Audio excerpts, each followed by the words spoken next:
Quando nós agendamos, surgiu um outro fato, um fato novo. E aí nós entendemos a necessidade de, na força dessa unidade, estarmos orando por Itapetinga. Vai ter um evento, a reinauguração e toda uma programação festiva, onde a região está sendo convidada para ali um evento que acontecerá no dia 14, por conta da revitalização ali da Praça dos Orixás. Eu entendo que esse mundo material existe porque antes existia o espiritual. O problema não está no concreto, no cimento, naquilo, está na entidade, na espiritualidade. E aquele lugar é um lugar escuro, porque ali não tinha nenhuma igreja. E a partir do momento que a igreja se desloca para ali, então com certeza vem incomodação. Mas a igreja de Jesus, ela é uma só, amém? Amém. E nós estamos unidos. Nós trouxemos aqui um outro texto, e tem ali uma quantidade também. A proposta é fazer uns 25 mil, tem 10 mil impressos e outro está lá na gráfica para imprimir. Em Romanos capítulo 4, versículo 17, diz que Abraão, o texto diz assim, abra sua Bíblia aí rapidinho, nós temos ali pouco tempo, mas é o suficiente para compartilhar deste desafio, desse propósito, e dizer aos irmãos aqui que vocês não estão sozinhos, amém? Nós estamos juntos, iremos orar por Itapetinga, iremos clamar, estaremos na brecha como igreja do Senhor, e grande a bênção do Senhor para toda essa cidade, nós queremos.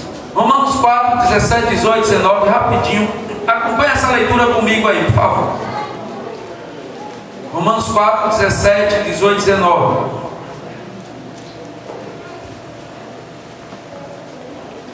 Como está escrito: por pai de muitas nações te constituí, perante aquele no qual creu, o Deus que vivifica os mortos e chama à existência as coisas que não existem.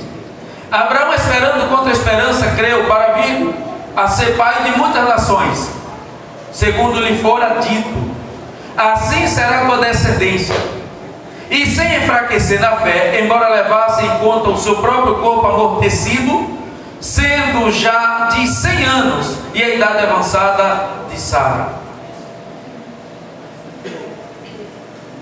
Deus, no nome de Jesus, fala a cada coração, além daquilo que o Senhor já falou nesta noite, no nome do Senhor, amém, graças a Deus. Irmãos, Abraão não estava olhando para o mundo em volta, Abraão não estava olhando para o seu corpo, como diz aqui o texto, amortecido, para os seus 100 anos, e nem Abraão estava olhando para a sua esposa que era estéril. Abraão estava o tempo todo com seus olhos fitados na palavra de Deus, aquilo que a palavra dizia acerca dele. Deus um dia havia feito uma promessa a Abraão, está lá em Gênesis 12, e Abraão ficou o tempo todo olhando para essa promessa, olhando para essa palavra e crendo nessa palavra, e não esmoreceu, e não enfraqueceu na fé, e por isso ele chegou onde chegou. A gente conhece a história de Abraão, em que em grandes momentos de seca, de adversidade, ele esteve crendo nessa palavra e Deus deu a ele vitória.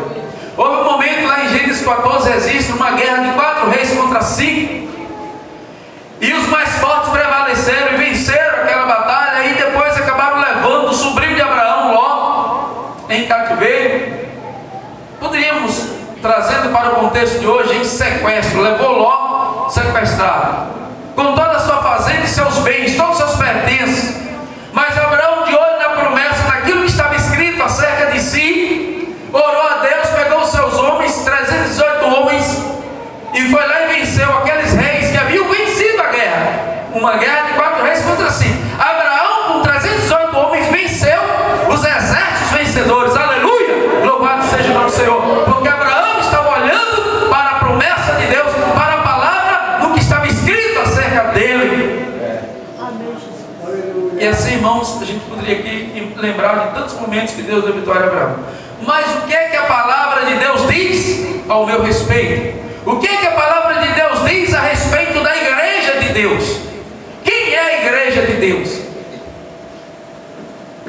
A gente percebe às vezes alguns irmãos com medo, intimidados por conta de uma vela acesa, de um frango na encruzilhada ou de coisas parecidas. O ano passado, eu percebi quando houve ali no monumento, na Baixa ali, foi feito um ato e algumas pessoas, eu moro ali próximo, logo próximo da IPAM, ali, e eu percebi algumas pessoas da comunidade inquietas, com medo, crentes, descrentes. Eu disse, meu Deus. O ano passado também eu percebi um colega assim, bastante preocupado, por conta de um momento que também seria feito ali. E eu disse para o colega, eu disse, colega, se preocupe com uma coisa, em estarmos unidos, porque se a igreja do Senhor estiver unida, e a igreja do Senhor, se ela não estiver na sonolência, se ela não estiver morta, embora parecendo viva, como é o caso de Apocalipse 3:1, que o Senhor vai exortar aquela igreja que dizia que ela tinha fama de estar viva, porém estando morta. Se a igreja do Senhor não estiver na sonolência, se ela não estiver na inércia, e se ela estiver unida, irmãos, mal nenhum irá sobre você. Amém? Então nós poderíamos observar assim o que diz as Escrituras acerca da igreja, do Evangelho, do poder de Deus está sobre as nossas vidas. Poderíamos pensar sobre vários aspectos, dentre eles a luz. Jesus disse, eu sou a luz do mundo, quem me segue não andará em trevas, mas terá a luz da vida. E voltando para os seus discípulos, Jesus disse, vós sois a luz. Se desligarmos tudo aqui, você vai ver a escuridão. Mas se acender aqui uma fagulhazinha apenas, é suficiente para dissipar todo o poder das trevas, toda a escuridão vai desaparecer. Irmãos, isso é muito claro. O Evangelho de João, capítulo 1, versículo 5, fala da vida de Jesus e diz que a luz veio e as trevas não prevaleceram e não prevalecem. As trevas jamais prevalecem contra a luz. E a igreja do Senhor é luzeiro, amém? E o crente em Cristo Jesus é luz. Foi Jesus quem disse. Mas nesse texto, que aqui tem uma declaração, nós colocamos na introdução alguns versículos, exatamente tendo em vista aqueles irmãos que ficam com medo assim. Já pensou, aquele crente, infelizmente não era para existir, mas existe. Aquele crente disse assim, tem demoniado ali. Chama o pastor, chama o diácono, chama o presbítero. Ou então, não, eu não orei, tem que orar. Gente, que é isso? Eu tenho que fazer uma campanha tal para poder ir lá e orar por um endemoniado? Não, queridos. O crente está preparado o tempo todo. Então, eu selecionei aqui alguns versículos só para a introdução, antes da declaração, que são textos relacionados à questão do sacrifício e do sangue de Jesus. Porque quando se fala dessas questões e de sacrifício e de oferendas e disso, daquilo outro, então é interessante que a gente tenha um olhar para o sacrifício que está em nosso favor. Amém? Hebreus capítulo 2, verso 14 e 15 diz, e visto como os filhos participam da carne e do sangue, também ele participou das mesmas coisas, para que pela morte aniquilasse o que tinha o império da morte, isto é, o diabo, e livrasse todos os que com medo da morte estavam por toda a vida sujeitos à servidão. Hebreus 9, 22, e sem derramamento de sangue não há remissão. Êxodo 12, 7, 13, 22, 23, e tomarão do sangue e poluão em ambas as ombreiras e na verga da porta, nas casas. Aquele sangue vos será por sinal nas casas em que estiverdes. Vendo eu o sangue, passarei por cima de vós, e não haverá entre vós praga de mortandade, quando eu veri a terra do Egito. Esse texto, os irmãos sabem, está lá em Hebreus, Êxodo capítulo 12, quando Deus instituiu a Páscoa e para a libertação do povo hebreu. Queridos, pensem no poder do sangue do Cordeiro Pascual lá em Êxodo 12. O sangue era para ser colocado no umbral da porta, mas o poder do sangue ali, daquele Cordeiro que já tipificava o Cristo, tinha uma força de maneira tal que lá na fazenda, lá no pasto, o anjo da morte não penetrou e não matou o primogênito daqueles animais. Meus amados irmãos, se o sangue do cordeiro lá, o cordeiro pascual, teve tal poder que por mais critério que se tivesse para pegar o cordeiro ali, como dizia o texto, muito mais poder o sangue de Jesus. Aleluia! Se os fazendeiros dessa cidade decidirem sacrificar no dia 14 naquela praça, oh louvado seja Deus, e que eles tomem coragem que façam isso,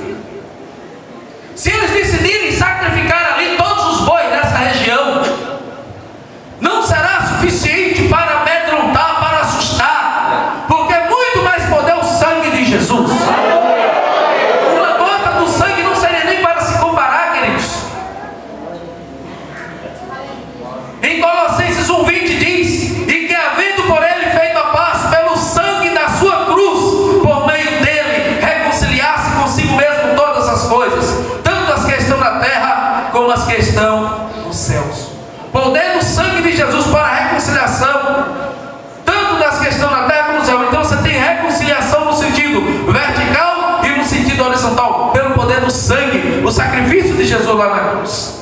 Portanto, então nós trazemos uma declaração de oração. E o meu desafio para todos os colegas e todas as igrejas da cidade, a igreja de Jesus na cidade, é que nós, a partir de hoje, será distribuído aqui, se os irmãos concordarem, esta declaração, e aqui tem mais alguns versículos eu vou citar, onde todos os dias em nossas casas, você pode fixar no guarda-roupa, no seu armário, onde você quiser, e toda a família orando.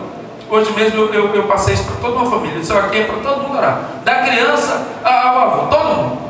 Então aqui está a declaração. A declaração é a seguinte: a igreja do Senhor Jesus Cristo em Itapetinga declara a cobertura do sangue de Jesus Cristo sobre todo o território itapetinguense. E aqui eu estou me referindo não apenas Itapetinga, o município, mas o território itapetinguense envolve todos os municípios vizinhos. Declara o quê? Vou ler novamente, porque eu interrompi.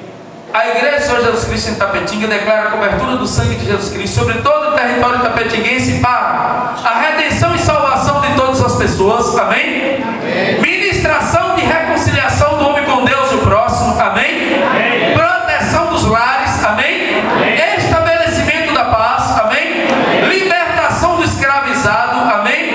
E aí envolve da droga, de entidade, de tudo. Transformação do oprimido, amém? Restauração e cura dos enfermos, amém? E a neutralização de todo mal, amém? A igreja de Cristo são todos aqueles que foram lavados pelo sangue do Cordeiro de Deus, redimidos e salvos pelo seu sacrifício na cruz, os quais estão, isso aqui é tremendo, onde é que está a igreja de Deus?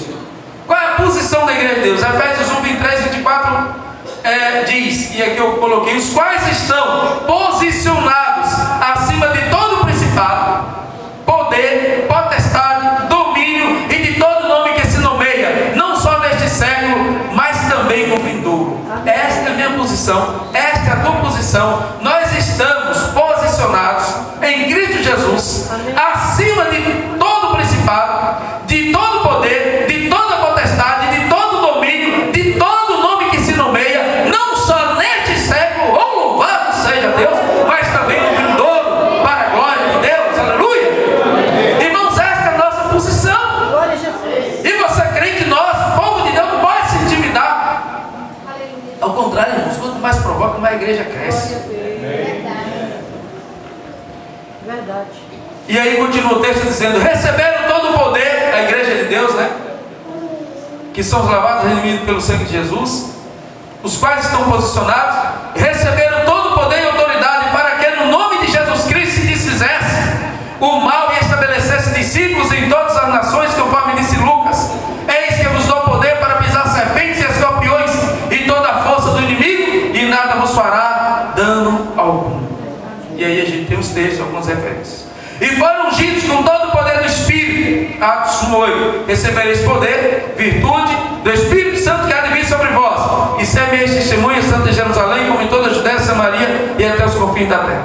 Portanto, irmãos, como disse o apóstolo João, se andarmos na luz como ele na luz está, temos comunhão uns com os outros, e o sangue de Jesus Cristo, seu Filho, nos purifica de todo pecado.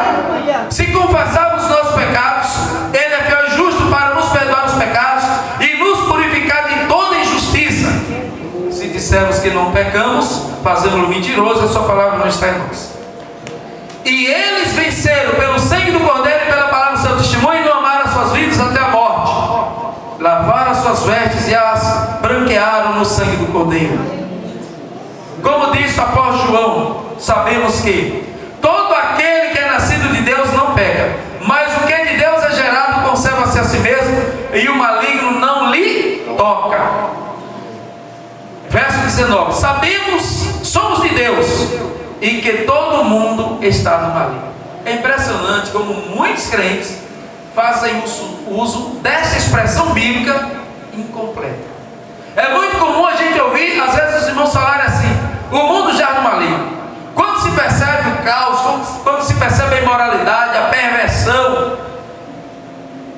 aí geralmente se faz essa citação: o mundo jaz no maligno. O mundo jaz no maligno. Mas o que é que o texto diz?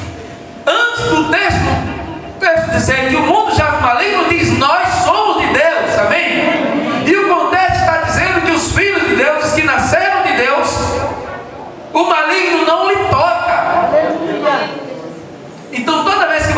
alguém dizer, o mundo já não ali, você diga, nós somos de Deus. Lê o texto direito, você vai ver. Nós somos de Deus. O mundo já não ali, mas nós somos de Deus. E aí a continuação desse versículo é, verso 20, e que o Filho de Deus é vindo e nos deu entendimento para conhecermos o que é verdadeiro, e no que é verdadeiro estamos, não duvide. Isto é, em seu Filho Jesus Cristo. Este é o verdadeiro Deus e a vida eterna. E aí a conclusão é, a igreja de Jesus Cristo recebeu poder para anunciar a salvação a todos os povos, expulsar demônios, curar enfermos, libertar cativos, ministrar paz aos aflitos, edificar os lugares assolados, restauração aos anteriormente destruídos. Portanto, igreja do Senhor, deve despertar da inércia, não aqui a igreja Assembleia, mas toda a igreja do Senhor em Tapetinho, despertar da inércia, da sonolência, para a execução de sua missão sociopolítica religiosa, transformando vidas, famílias e cidades para a glória de Deus. Pois, como disse Jesus, mas se eu expulso os demônios pelo Espírito de Deus, logo é chegado a vós o reino de Deus, e é o reino de Deus quem deve prevalecer, e não o reino das trevas. Irmãos, quando a igreja orou lá em Atos Registra, a terra tremeu. Quando prenderam Pedro e a igreja orou, o Senhor enviou o anjo e as portas do cárcere caíram e Pedro saiu de lá que nem ele mesmo acreditava. Agora imagine todos nós, a igreja do Senhor, orando. Você leva para casa, distribui lá na sua igreja, para toda a família estar orando, nos quartos lá. Vou colocar meus filhos, precisaram sempre orando, fazendo essa declaração aqui, ó. A igreja do Senhor Jesus Cristo em Tapetinga declara a cobertura do sangue de Cristo sobre todo o território tapetinguense. E aí vem a declaração, aí você vai estar orando isso aqui. E no dia 14, que é o dia lá do evento, um jejum coletivo, todo mundo, agora claro, jejuar. Aí tem alguns que tomam medicamentos, têm idade e tal. Aí se você puder jejuar o dia todo, você jejua o dia todo. Se puder jejuar só pela manhã, jejua pela manhã, ou pela tarde, conforme for a condição de cada um. Mas essa é uma proposta que nós trazemos para os irmãos. Se houver consenso, e se os irmãos quiserem discutir, a gente pode formular. E também tem um cântico do lado. Eu estive lá na igreja Baticião e falei dessa proposta. E aí a Lineide concluiu cantando um corinho, que é da igreja Renascer, esse mesmo é. E ela fez uma adaptação, e eu pus a letra aqui. É uma outra sugestão que a gente traz, para que nas igrejas, nos cultos, os irmãos estejam orando e também fazendo essa oração aqui, essa declaração, e também cantando este cântico que a Elineide, a missionária Elineide, fez. É uma alteração na letra para adequar aqui a nossa cidade. Somos tua igreja reunida aqui, embaixadores do teu reino, reino de amor. De Cristo, Rei dos Reis, recebemos autoridade. Estamos acima de principados e poder. Nós declaramos: Jesus, tu és Senhor. És Senhor de Tapetinga e do Brasil. Nós declaramos: Jesus, só tu és Senhor. És Senhor da Bahia e do Brasil. A ti a honra, a ti a glória, a ti o domínio, majestade e louvor. Amém? Glória a Deus. Os irmãos têm uma outra proposta de oração para toda a igreja. Começa hoje, quem já for pegando aí, e eu mandei fazer a princípio 15 mil, mas eu me dei fazer 25 mil, e passar para os pastores, e os pastores passar para todos os seus membros, e estar orando, nos cultos em casa, amém? Daqui até lá, no dia 14 o jejum, e está fazendo essa declaração. Os favoráveis digam amém. Amém. Glória a Deus. Aleluia. Então tá ligado. Se dois concordarem na terra será. Se a igreja ligar, tá ligado, né? Então, se dois concordarem, assim será feito. Agora eu vou pedir aqui os meus irmãos que peguem